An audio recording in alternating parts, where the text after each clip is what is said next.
लाहौर के खिलाफ कोई बात नहीं की। लाहौर का कराची के साथ मवाजना गैर मुनासिब है। शहरियों से यही अपील करूंगा कि मुनाफिकीन से होशियार रहें।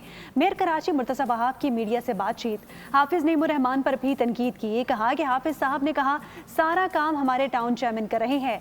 मैंने 3 सालों में बड़ी कोशिश की कि उनको कोई दवाई पिला दूं। हाफिज साहब बस ये नहीं कह रहे कि पिछले साल इंडिया से जो जंग जीती जहाज मैं उड़ा रहा था। साडा दिल है, लेकिन मैं हमेशा ये कहता हूँ कि लाहौर का कराची के साथ मवाजना वो गैर मुनासिब है।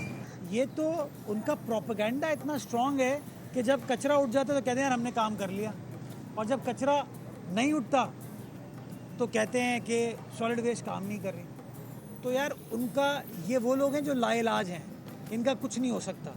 अल्लाह ताला कोई दवाई ईजाद करते हैं मुनाफिकत को ख़त्म करने के लिए।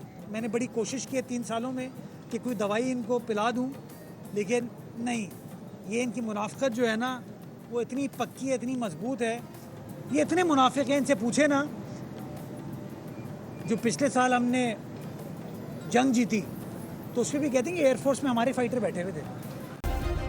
सब्सक्राइब करें और बेल दबाएं ताकि कोई खबर रह न जाए।